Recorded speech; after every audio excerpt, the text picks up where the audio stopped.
At precisely 06:24 local time on a late autumn morning in 2025, the occupied Crimean peninsula still lay under a thin blanket of pre-dawn darkness and cold Black Sea mist. Far to the northeast, in a nondescript warehouse on the Odesa waterfront, 12 young men and women wearing hoodies and headlamps sat hunched over laptop screens, energy drinks, and half-eaten sandwiches. They called themselves the Ghost Unit, officially 13th Unmanned Systems Battalion, unofficially the guys who turned lawn-mower engines and AliExpress parts into weapons that made Russian generals wake up screaming. Tonight their target set was simple, brutal, and perfectly timed. Deny the Russian Black Sea Fleet its most dangerous special operations capability before the sun had even cleared the horizon. 240 kilometers to the south, inside the high concrete walls of Giartes Skoya Air Base, known to the Russians as Jankoy Military Airfield, 2 helicopters sat on the floodlit apron like sleeping predators. An Mi-24D Hind, its camouflage paint still bearing fresh scorch marks from a recent Kherson mission, and an Mi-8 MTV-5 HIP, its cabin stripped and refitted for troop insertion and extraction. Flight crews moved through their pre-flight rituals with the casual confidence of men who believed the sky still belonged to them. Pilots sipped tea from thermoses, gunners checked ammunition feeds on the USV 12.7mm turret. Technicians topped off hydraulic reservoirs. No one looked up when the first hint of pale light touched the eastern sky. Why would they? The base was ringed by Tor-M2 batteries, Pantsir-S1s, and 3 independent radar regiments. Nothing flew here without permission. 38 kilometers to the southwest, in the heavily guarded inner basin of Sevastopol's Silvest Harbor, a very different kind of preparation was taking place. The Project 2190 tugboat BUK-2190, officially classified as a diving support vessel, but known throughout the fleet simply as the Ghost Ship, rocked gently against Pier 7. Its decks were cluttered with matte black crates stenciled in Cyrillic, rebreathers that cost more than a Moscow apartment, underwater propulsion vehicles that looked like torpedoes with saddles, closed-circuit comm sets the FSB still classified, and enough composition C4 to turn a frigate into confetti. 10 combat divers from the PDSS, Podvodny Diverzhony Sily i Sredstva, the elite sabotage swimmers of the Black Sea Fleet, moved with quiet efficiency, checking dry suits, loading limpet mines the size of dinner plates, speaking only in hand signals. Their mission, scheduled for H-hour 08 now, was to slip under the boom defenses at the mouth of the southern Bug, plant charges on Ukrainian river barges being used as floating barracks, and be back in Sevastopol for lunch. It was the kind of operation they had pulled off a dozen times since 2022. Tonight felt no different, except it was, because at that exact moment, 3 small unmanned surface vessels, each no longer than a fishing skiff and built from surfboards, electric trolling motors, and irrigation pipe, were already racing south at 35 knots, hugging the wave troughs, satellite uplink antennas, no thicker than drinking straws poking above their carbon fiber decks. On the back of each USV, 4 waterproof launch rails held a total of 12 FPV drones, total cost of the entire strike package, under $50,000. Total time from decision to launch, 11 hours, 06/26/30. The first hint that something was wrong came not from radar but from the thermal scope of a Raptor-class patrol boat on barrier patrol 20 nautical miles north of Tarkankut Peninsula. The watch officer saw 3 faint heat blooms moving fast against the cold water. He sounded action stations. 30 seconds later, the Raptor's twin AK-630M close-in weapon system stayed silent. Too small, too low, wrong profile. But the forward 14.5mm KPVT heavy machine gun opened fire. Tracers stabbed the darkness, orange fireflies reaching out across the water. The gunner walked his bursts closer with disciplined 5-round taps. Impacts stitched the sea 10 meters behind the trailing USV. Then 5, then 2. The Ukrainian operators in Odesa felt their stomachs drop. If even one USV was lost, the entire strike was compromised. The lead USV driver, a 24-year-old former drone racing champion from Kharkiv, known only by his call sign Raccoon, did the only thing possible. He yanked the joystick hard right and aimed straight for the shallows off Cape Fuelant, where the charts showed less than 2 meters of water over volcanic rock. The other 2 boats split left and center. The Raptor's captain had 30 years at sea. He knew those reefs. At 1,800 meters, he slammed the throttles into full reverse, turbines howling as the boat clawed to a stop. The USVs never slowed. At the exact moment the Raptor lost momentum, three things happened almost simultaneously. The launch rails snapped vertical with pneumatic hisses, compressed air bottles fired, and 12 drones rocketed skyward at 50 meters per second. The Raptor gunner traversed desperately, but his mount locked at 60 degrees elevation. The drones were already dots against the first pale band of dawn. Simple geometry had just defeated a $3 million warship. The drones climbed through 2,000 meters of frigid air, wings leveling, cameras spinning up. Almost immediately the screens in Odesa went white. Roman BN electronic warfare trucks on the Tarkankat headland had woken up and were busy turning the entire electromagnetic spectrum into television snow. GPS signals died, then came back lying, telling the drones they were suddenly over Romania. The Ghost unit had expected this. Every drone carried a small inertial measurement unit scavenged from destroyed Russian Orlan 10s. Irony intended. With a click of 12 mouses, the operators switched to pure dead reckoning. From that moment on, the drones flew like blind men who knew every step of the route by heart. They formed into two perfect V formations at 2,000 meters and turned south. The harbor strike package, 4 drones, began a slow, lazy descent toward Sevastopol, bleeding altitude until they were skimming the wave tops at 10 meters. Speed dropped to 11 meters per second, bicycle pace. In the command center of the harbor's Pantsir-S1 battery, the radar operator watched 4 contacts appear, then immediately get classified as non-hostile, probable seabirds.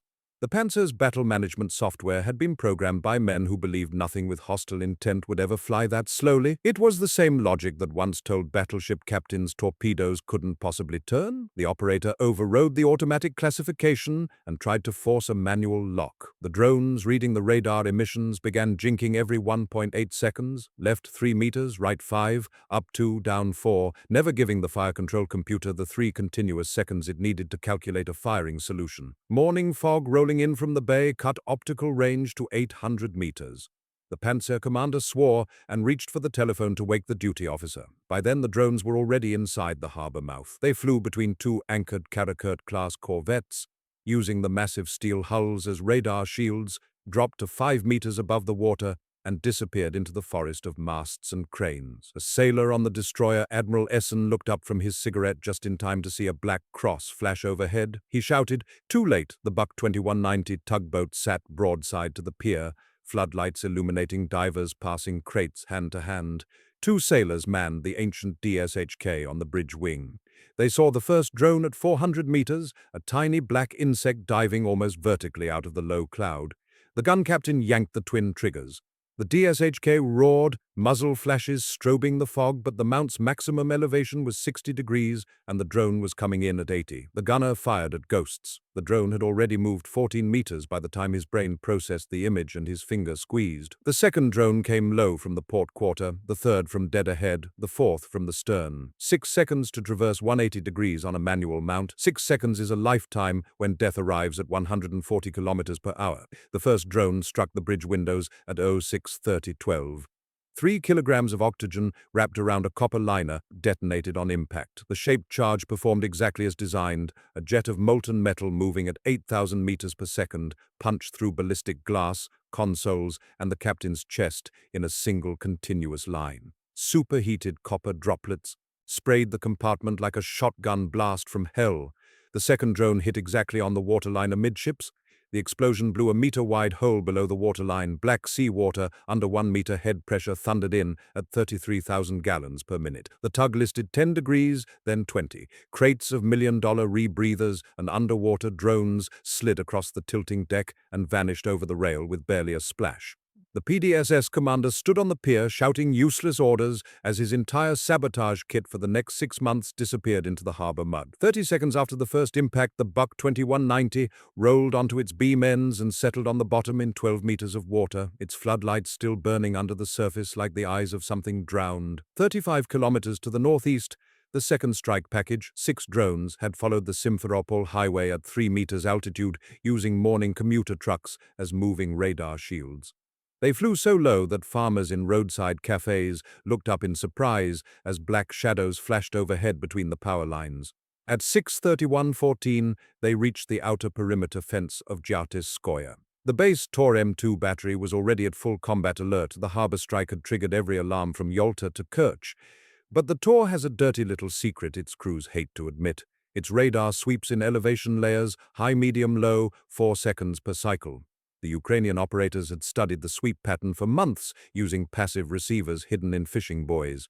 They knew the exact moment the beam would tilt upward to search for high-altitude threats. At 06:31:18, the Tor looked up. The 6 drones sprinted across 400 meters of open grass at 180 kilometers per hour. By the time the radar looked down again, they were already inside the base, hidden among aircraft shelters and fuel bowsers. A lieutenant running from the readiness room with an Igla-S on his shoulder skidded to a halt as 4 black crosses shot overhead at rooftop height. He shouldered the launcher, seeker head whining as it searched for heat. Electric motors barely register above ambient temperature. The rising sun behind the drones flooded the seeker with 1,000 watts per square meter of raw infrared. The Igla's brain overloaded and refused to uncage. 2 more soldiers fired anyway in manual mode. The missiles streaked past proximity fuses looking for something the size of a fighter jet, not a pizza box. Minimum arming range 500 meters. The drones were inside 450 and closing. 4 PKM machine gun nests on the apron opened fire in long, desperate bursts. Tracers formed orange lassos in the dawn air. The gunners had trained on silhouettes that moved at predictable speeds. These drones did not. They climbed, dived, barrel rolled, decelerated to 40 kilometers per hour, then accelerated back to 180 in random sequences. The human eye cannot lead a target that refuses to follow physics. 2 drones deliberately popped up high and flew straight, the irresistible decoy. Every gun swiveled upward, the other 4 scattered low and fast. Simple arithmetic, 4 guns against 6 unpredictable targets. At least 2 get through, 4 did. At 06:32:11, the first drone struck the Mi-24's cockpit canopy dead center. The shaped charge turned ballistic glass into diamond dust and continued through the instrument panel, the collective, and the main hydraulic distribution manifold. Aviation hydraulic fluid is designed to burn at 210 degrees. The copper plasma was 3,000. Fire flashed through every line in the aircraft. 30mm rounds in the turret hopper began cooking off, stitching the tarmac with random fire. The second drone hit the Mi-8's external fuel tank.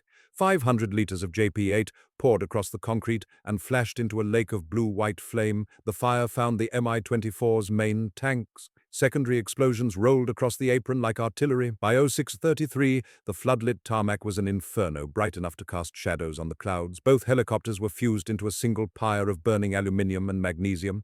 Their crews stood at a safe distance, helmets in hands, watching 20 years of flight hours and $32 million turn into black smoke. In Odesa, the Ghost unit watched the final video feeds wink out one by one as batteries died. Someone started clapping, then someone else. Within seconds, the warehouse erupted. They had just flown 240 kilometers into the most heavily defended airspace on the planet, sunk a specialist vessel, destroyed 2 helicopters, and wiped out an entire enemy special operations mission. All before breakfast, all with weapons built from eBay parts and spite.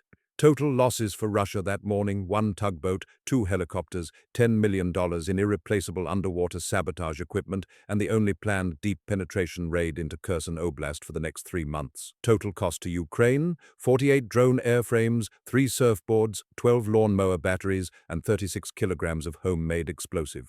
The sun finally cleared the mountains behind Yalta at 6:47, painting the burning airfield the color of blood. Somewhere in the smoke, a Russian colonel looked at the sky and understood, perhaps for the first time, that the war had changed while he was still fighting the last one. Back in Odesa, the Ghost unit shut their laptops, killed the lights, and went out for coffee. They had 9 hours to build the next batch.